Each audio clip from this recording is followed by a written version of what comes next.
C'est un vrai moment de pause et de profondeur. Merci. C'était chouette.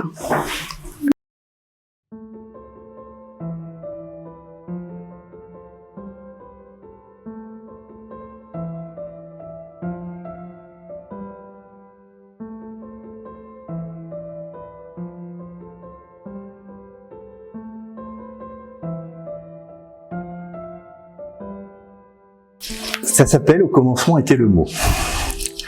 Le mot que j'ai souhaité, sur lequel j'ai souhaité revenir avec toi, c'est le mot bien-être.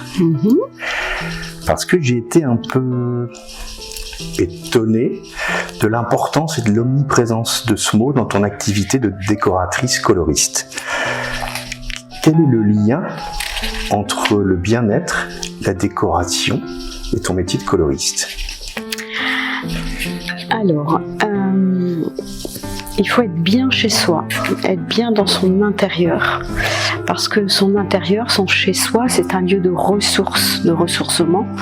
C'est là où on se retrouve en famille, où on se retrouve parfois seul, où on invite des amis, de la famille, et donc c'est important de s'y sentir bien. Et quand on s'y sent bien, ça participe du bien-être. Et pourquoi quel lien avec la couleur ? Parce que les couleurs ont un impact sur nos émotions et que chacun les perçoit d'une manière tout à fait personnelle.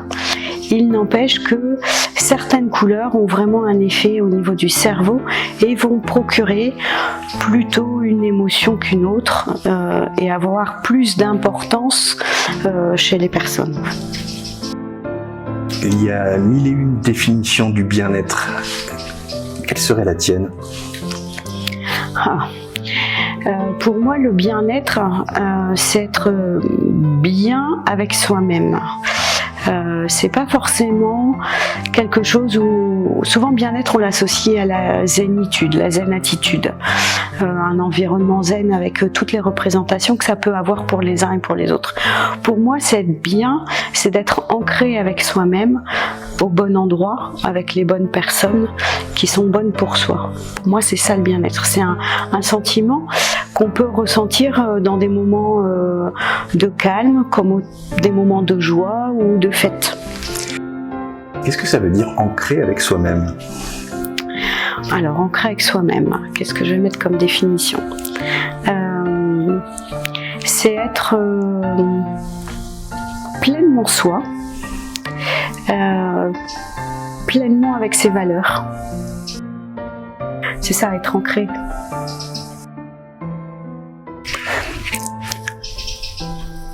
Peut-être un peu moins professionnel et beaucoup plus personnel. Est-ce que tu accepterais d'aller un peu plus loin pour remonter un peu aux origines de cette importance du bien-être dans ton existence ? Pourquoi est-ce que tu as cet attachement ? D'où ça vient, à ton avis, cet attachement profond au bien-être ? Alors moi, je crois que ça me vient de ma famille, du climat dans lequel j'ai vécu mon enfance, mon adolescence. À la fois ma famille, mes parents, où il y avait beaucoup de communication. Peut-être pas autant que j'en ai aujourd'hui avec ma propre fille, mais quand même les sujets étaient ouverts. J'ai eu des parents bienveillants qui nous ont accompagnés dans nos désirs. C'est des valeurs aussi qu'on a reçues. C'est le parcours que j'ai eu, à la fois dans du scoutisme, dans les valeurs de la religion, au sein d'une structure qui s'appelle la Mission de la Mer, qui était ouverte sur le monde, où vraiment on était préoccupés des uns des autres, on portait attention aux autres. J'utilise pas le mot bienveillance, parce que le mot bienveillance, aujourd'hui je le trouve galvaudé. Ce qui m'importe, c'est effectivement l'attention qu'on porte aux autres et qu'on porte à soi. Et du coup, le bien-être, moi j'ai toujours appris à ce que on peut pas être bien avec les autres sans être bien avec soi-même. Si on n'est pas bien avec soi-même, c'est compliqué d'être accueillant avec l'autre. Et du coup, je pense que ça vient de là. L'attention aux autres, c'est quoi ta définition justement de l'attention aux autres ? C'est le respecter dans ce qu'il est, dans ses valeurs, c'est pouvoir l'accueillir tel qu'il est, être à l'écoute, une écoute attentive, parfois passive, parfois active, selon ce que l'autre a besoin. Si je reprends le fil de notre échange, on a parlé de bien-être, on a parlé de l'attention aux autres. Aujourd'hui, tu es décoratrice coloriste. Comment ça se met en application de façon très prosaïque, cette attention à l'autre, cette volonté de bien-être dans ton métier de décoratrice, concrètement? Concrètement, c'est du temps que je passe avec le client, la personne que je rencontre. C'est pas moins d'1h30 à 2 heures de temps d'échange pour comprendre ce qu'il aime, ce qu'il n'aime pas, comment il vit, qui vit dans cette maison, comment il fonctionne, si on a l'habitude de recevoir, si on n'a pas l'habitude de recevoir, s'il y a des enfants ou pas des enfants. Moi, je viens pas calquer une tendance, une mode. Je vais vraiment être à l'écoute pour pouvoir proposer quelque chose qui lui corresponde pleinement. Et donc c'est ça l'attention portée aux autres. Et qu'il soit bien chez lui, qu'il sente que ça lui corresponde complètement. Pourquoi il est important de savoir qui vit dans la maison? Parce que je vais pas faire la même proposition si c'est un couple qui a plus d'enfants, qui a des enfants grands, si c'est une famille avec de jeunes enfants. C'est parce que je m'appuie aussi sur la personnalité de la famille, du client. J'ai évoqué l'idée de ton métier qui se définit en 2 mots, décoratrice coloriste. Pourquoi ce rapprochement? Pourquoi cette combinaison? Parce que la couleur, c'est les émotions. La déco, ça peut être complètement... on fait un décor qui peut se calquer d'une maison à l'autre, alors que la couleur, elle est vraiment liée aux émotions. Et qu'on ne mettra pas... chacun a son langage. Les couleurs ont un langage. Et du coup, ça exprime quelque chose dès lors qu'on rentre dans la maison. Je suis obligé de poser la question. Ta couleur préférée? Ma couleur préférée, moi j'aime beaucoup les oranges parce que c'est vif, parce que c'est la communication et qu'on peut décliner le orange dans plein de nuances différentes. Ça va aller jusqu'au terracotta qui évoque la terre, et donc la terre c'est aussi le ressourcement, c'est l'ancrage. J'ai dit tout à l'heure qu'il y a beaucoup de définitions du bien-être. Il y a probablement peut-être encore plus de citations autour du bien-être. Ouais. J'en ai retenu qu'une.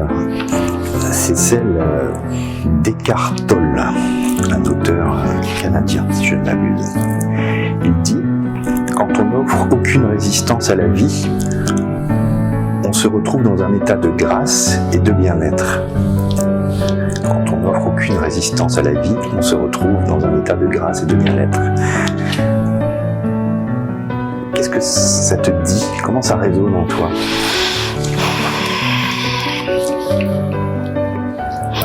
Oui, c'est complètement ça, c'est qu'on se sent bien là où on est et il n'y a pas de tiraillement entre ce qu'on vit, les gens avec lesquels on est, et l'environnement dans lequel on se trouve.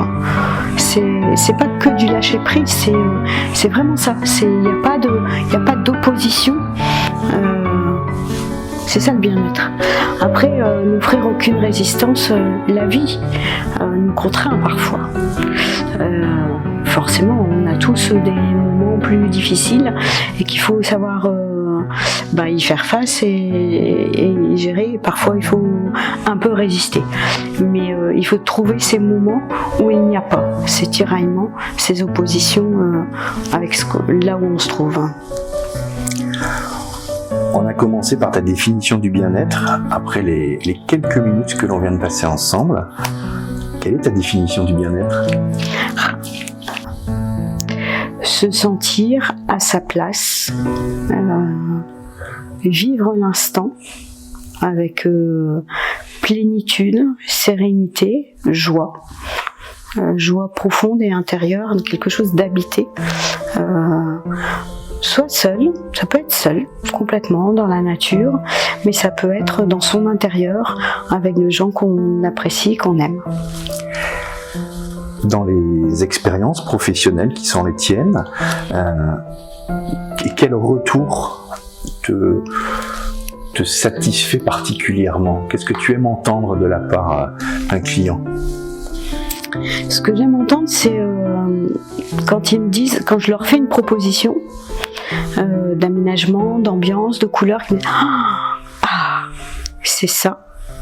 et on n'y avait pas pensé.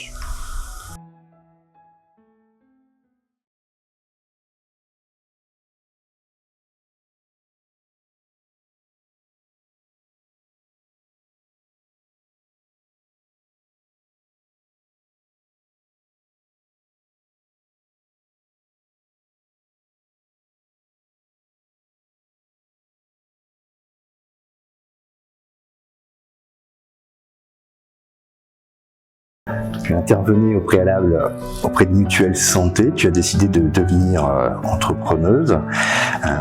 Qu'est-ce qui motive ce projet? D'abord, vraiment le métier de la décoration, parce qu'on est dans le beau, on est dans l'esthétique, on est dans le prendre soin de l'autre aussi. Avant, je travaillais en prévention santé, finalement, on n'est pas loin.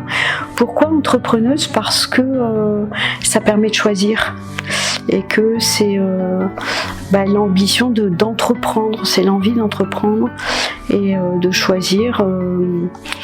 J'ai envie de dire presque ses clients et sa façon de travailler, son mode de travail. Alors ça s'appelle Au commencement était le mot. Il y a un mot qui te tient particulièrement à cœur, c'est celui de Nao. C'est ainsi que tu as désigné ton activité. Pourquoi? Alors pourquoi Nao? Quand j'ai décidé de créer mon entreprise, il fallait que je trouve un nom. J'ai tourné autour de mon prénom, de mon nom, puis un jour j'ai lu un magazine et de designers qui avaient appelé leur entreprise Dacha, qui est maison en russe. Et c'est là, je me suis dit, c'est vers ça que je dois aller. Ma fille vient du Vietnam, est née au Vietnam, on est allé la chercher au Vietnam. Et du coup, j'ai cherché comment se nommer maison en vietnamien. Et voilà pourquoi Nao, c'est Nao, et c'est N-H-A-O, ça veut dire maison en vietnamien.